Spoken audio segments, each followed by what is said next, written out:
but they are exceedingly wise. There are 4 things which are little by size on earth, but they are exceedingly wise. The first one, verse 25. The ants are a people not strong, yet they prepare their food in the summer. The ants are a people not strong, yet they prepare their food in the summer. What do we learn from the ants? My beloved, the ants, from the beginning of summer till the end of it, they never stop preparing food for winter.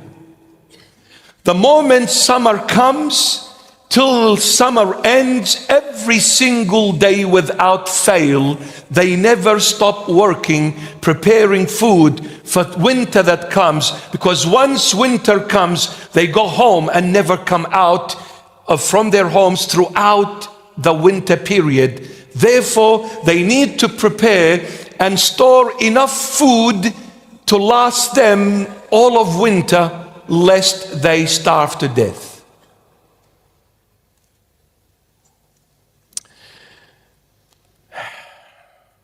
So what do we learn from these ants working throughout summer non-stop? Well, summer is usually hot like today.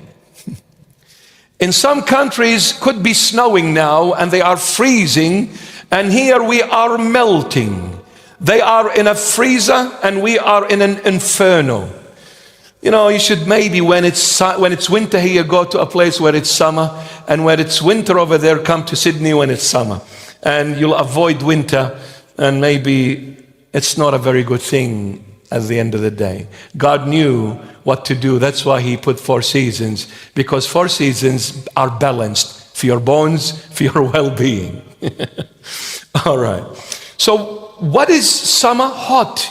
And what is this hot, fiery summer symbolize? The Holy Spirit. The Holy Spirit. The Holy Spirit is like fire. It's like fire. It's symbolized by fire. Now, St. Paul in Ephesians 5:16 says, redeeming the time because the days are evil. Redeeming the time because the days are evil, Ephesians 5:16.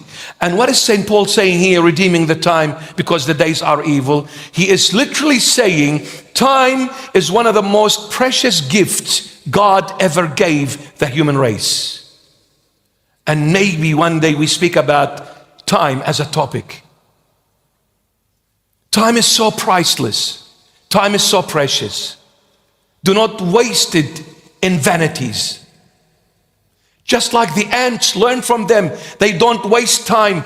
All of summer, every second, every minute, every hour, every day of summer, they never stop working hard to prepare for the freezing winter that is coming upon them, so they can survive the winter. They don't waste time like some of us do, going out for no reason, reading something that is useless, watching something that is pointless. What are you wasting time for? Do you not realize that time is extremely precious gift from God? I'll give you an idea how time is precious. Some people have asked me, why didn't God forgive Satan when he made the mistake in heaven?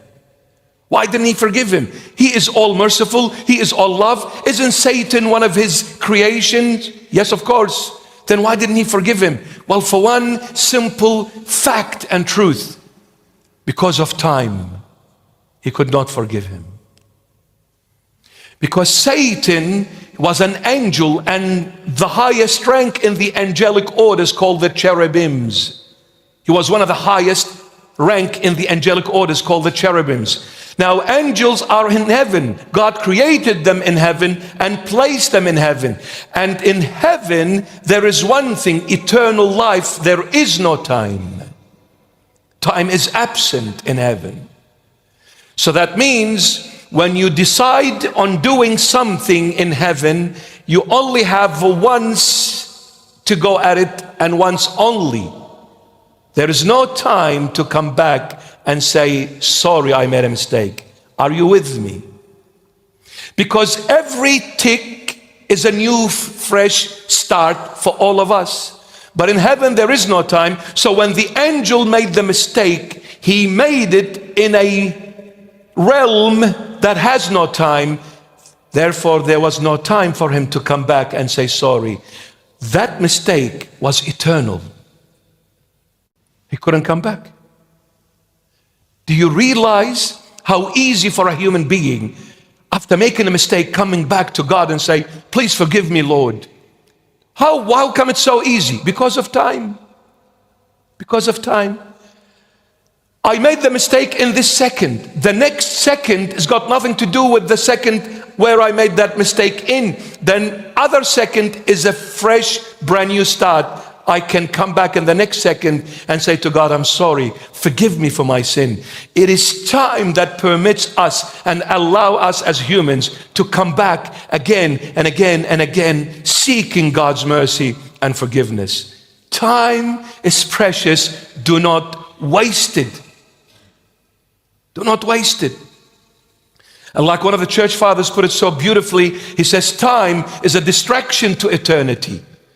It was the grace of God that put us, created us, and placed us in a realm that is governed by time, so that time would take us away from eternity in order to be able to come back and say sorry when we make mistakes. This is how much God loves us. He knew we were going to make a mistake. That's why he put us in a realm that is governed by time. Time is a distraction to eternity. It takes us out of the eternal realm. The moment the spirit leaves the body, we enter the eternal realm. And that's why it's too late to come back and say sorry after the spirit leaves the body. Too late. While you are in the body, you have the time to come back and say, Lord, I'm sorry. After the spirit leaves the body, gone. Gone. So that summer, that hot summer, symbolizes the Holy Spirit.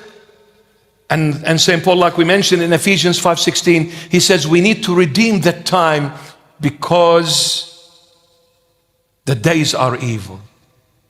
Be wise like the ants. Work hard for your eternity. Work hard before winter comes and you're not able to work anymore. If summer represents the spirit in the body, then winter represents spirit leaving the body, dead.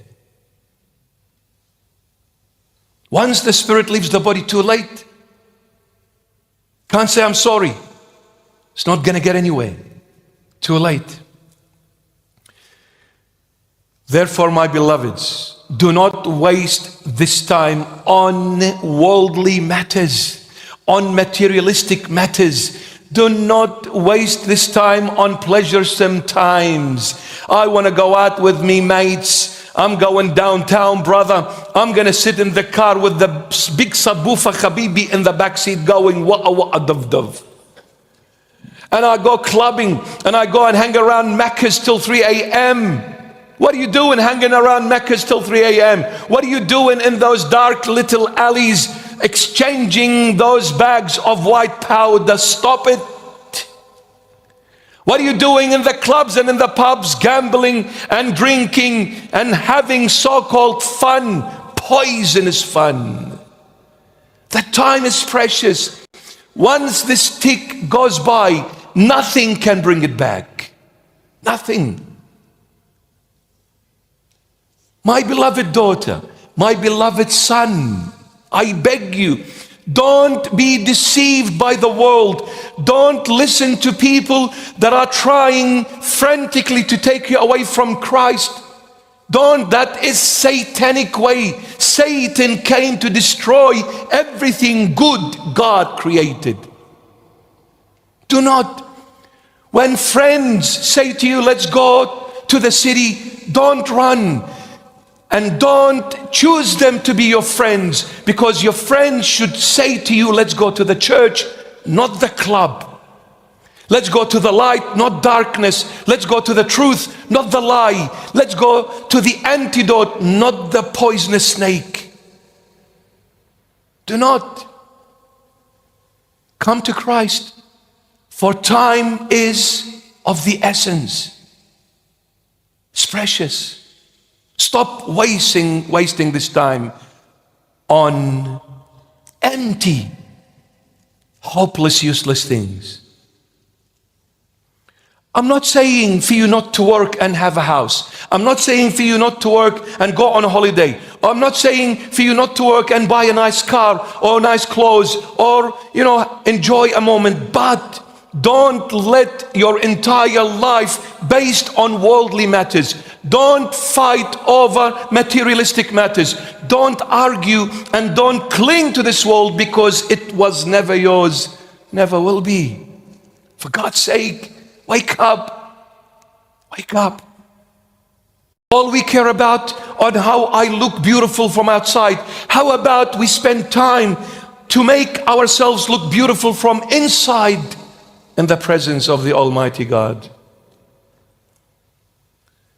We spend so much on trying to lose weight and making my face look beautiful and put the foundation and the mascara and the pescara and go and do some laser eyebrows and go to Istanbul to stretch the skin. The skin is going to come back and be wrinkled again, no matter how many times you stretch it.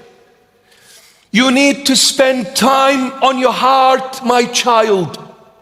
Stop spending time only on your face and ignore the heart. Come back and look inside and see how God is seeing it.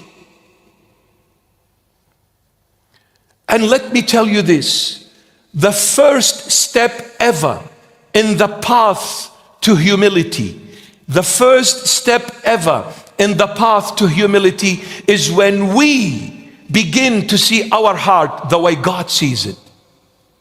And the question is to me and to all of us, if God comes now and checks my heart, how would He see it? Lord, have mercy. Full of spider webs, full of envy and jealousy and hatred and bigotry and pride and ugly, dark places. Spend the time to beautifying your heart. Stop just looking at your external appearance. For the Lord's sake, begin to look at your internal appearance. Redeeming the time, for the days are evil.